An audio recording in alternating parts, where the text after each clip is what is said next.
Hey everyone, welcome to Strange Stories, where we explore near-death experiences and supernatural stories from people who've had a glimpse of the other side.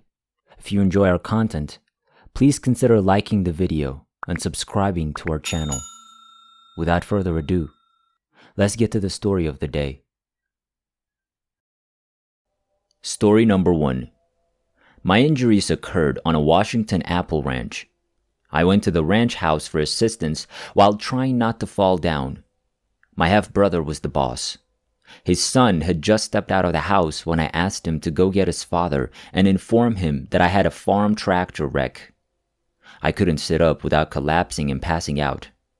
After my brother, the ambulance arrived. My brother then instructed his son to contact another ambulance in the area. Due to swelling, they were unable to insert an airway down my throat. The ambulance driver wanted to make a hole in my throat so that I could breathe.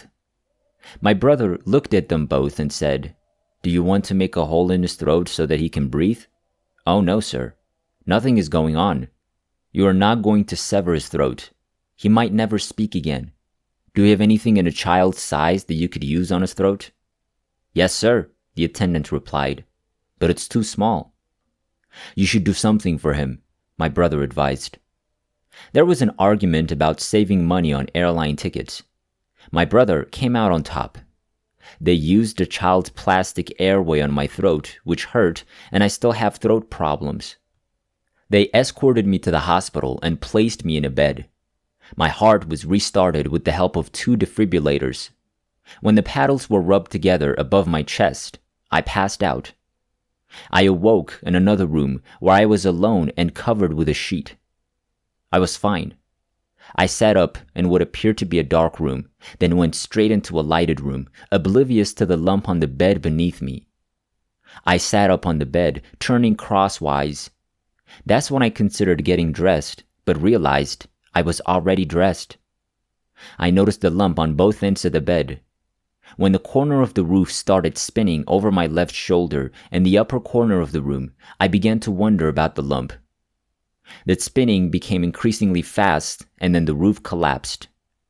I tried to hold on to the bed's edge, but couldn't. I went feet first into the tunnel as my fingers slid right through the bed. As I was being dragged down toward this fiery area, I begged God, "Oh no, God, please, don't let me die here today."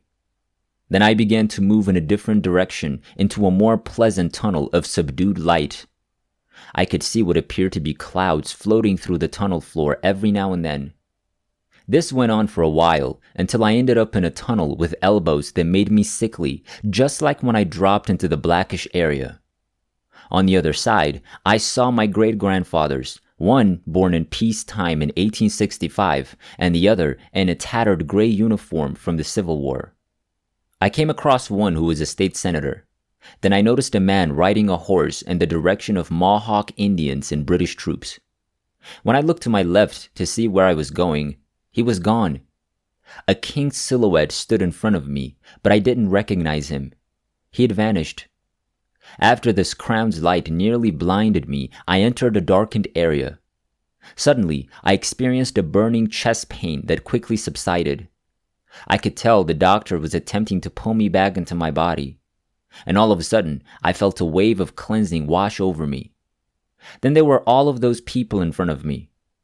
We passed through a doorway that was open in front of us. It was the size of a garage door.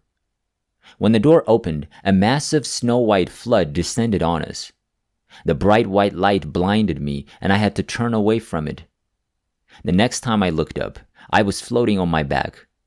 On my left, I could see over the top of a mile-long brick fence. Nobody could get over it because it was too tall.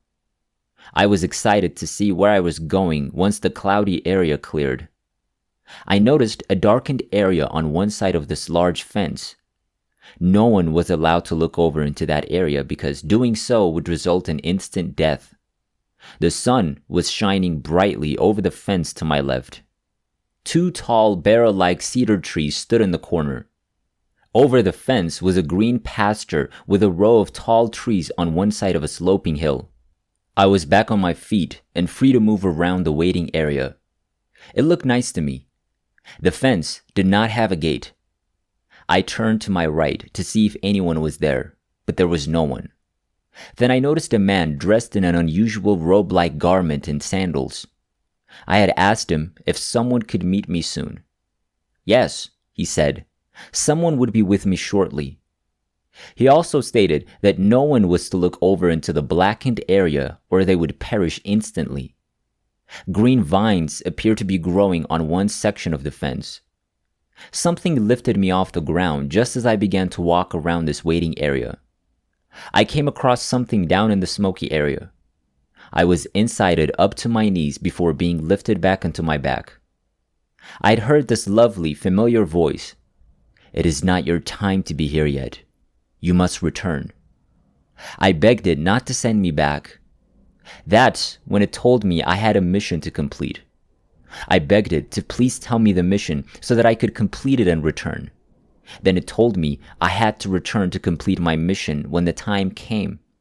I'd have no idea what it was until that point.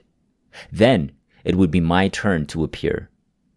In the hospital, I awoke. The doctor informed me that I should be legally dead and that they would bury me in 12 hours. It had been 2.5 hours since I had died. Rigor mortis had left me cold and stiff. The doctor sent me home only for me to die the next day. That was in 1980, and this is 2008. I consider myself fortunate. Story number 2. In May 1999, while bicycling in Manhattan, I was hit by a car that was running a pink light. I was rushed to the hospital where I was diagnosed with a broken ulna and, more importantly, a broken ball joint in the hip socket of my left leg. About 5 hours after the accident, I underwent emergency surgery. By 11 p.m., I was completely awake. I ran down around 3:15. I was rushed through the procedure. I was completely drugged up and out of it the first night in the hospital. The second night in the hospital was a completely different story. I was exhausted after a day of being forced to learn how to use a special walker and being poked and prodded by a variety of doctors, interns, and nurses. I awoke from a deep sleep that night. I have no idea what time it was and was aware that something strange was happening, despite the fact that I didn't have a clock. I knew where I was, the date, and the time, and I remembered everything that had happened to me. I was fully aware of the room number and so on.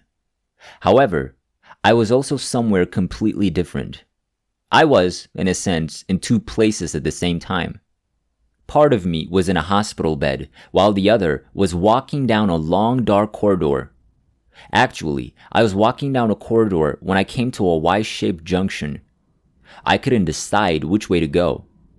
My perplexity jolted me out of my slumber. So here I am, physically lying in a hospital bed in room X. I forget now, but I was very clear about it at the time. And another part of me that didn't feel like a physical, touchable, corporeal body. But as far as I could tell, the body looked and felt exactly like mine. And more importantly, the body could walk and wonder which way to turn. I took a look around. Gray on gray was the theme of the corridor. In the dim light, I could see walls about 7, maybe 7.5 feet high, and a floor with a gray tone similar to the walls. I couldn't tell what they were made of, but they looked solid, like a plaster or stone wall and floor. It was gloomy, like a cold winter day, with a gray that permeated everything. There was no color present. Like dusk, right after the sun sets and everything loses its color. It wasn't cold or uncomfortable, and there was a strong sense of impermanence, as if this was just a stopover, not a permanent residence or somewhere I'd be staying for an extended period of time. It was just a zone that took me from one location to another. There was no ceiling to speak of, only a lighter gray sky. There are no clouds, no textures, only gray on gray. It looked like a gray charcoal drawing. I recall how relieved I was to be able to walk with my leg again. I also recall feeling as if something significant was happening and that I needed to make a decision. I was at the Y junction as I looked at the two corridors that split diagonally off the one that I was standing in. I realized I had to choose between the left and right corridors. The left meant I would choose to die, while the right meant I would choose to live. I didn't realize I was this badly injured, I remember thinking to myself. Later, several medics confirmed that if I hadn't been in good shape and taken care of myself, I could have died. I somehow understood that turning left meant choosing to die and move on from my current situation. Turning right, on the other hand, meant staying alive. I took a look down the left corridor. I couldn't see anything. It was too dark, and the walls seemed to stretch on forever, while also fading into nothingness. But I recall feeling a profound sense of peace and comfort, warmth and security.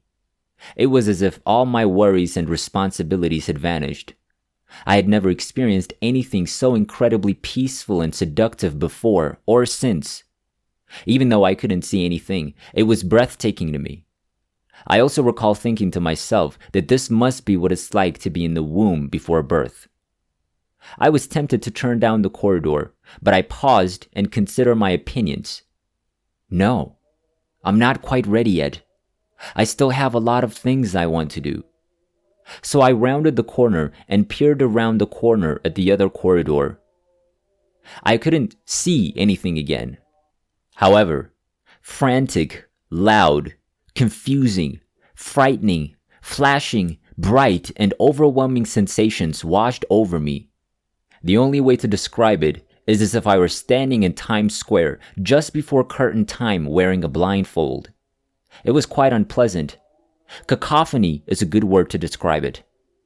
This is life, I thought to myself. It wasn't particularly appealing, but I knew it was exactly what I needed at the time. So I gathered my strength against the noise, light, and stimulation that were bombarding me and took a step in that direction. Suddenly, the corridor, this dim, gray place where I was, vanished, and I found myself in a hospital bed. I was also a little sad because I realized I had made my bed, so to speak, and now I had to sleep in it. I had decided to return and deal with all of the issues that we all face on a daily basis. That was the end of it. Despite complications following this date, I was on a steady path to recovery. I swear, this did not happen in my dreams. When you abruptly awaken from a dream, you realize you were dreaming. I didn't awaken, I simply re-entered my body. I was also aware that if I had taken the other path, my vital organs would have begun to shut down in the next few hours, allowing me to slip away if I so desired. This is an experience I will remember for the rest of my life. It's been extremely reassuring. It has taught me, if nothing else, not to be afraid, because I now know that there is continuity and that better, more fantastic adventures and wonderful sensations await me when I finally decide it's time to leave the world in which I am currently immersed. It was very empowering to realize that the choice is ultimately mine, even when I don't believe it is. I suppose it's true that we, at least in some ways, have control over our own lives and destinies.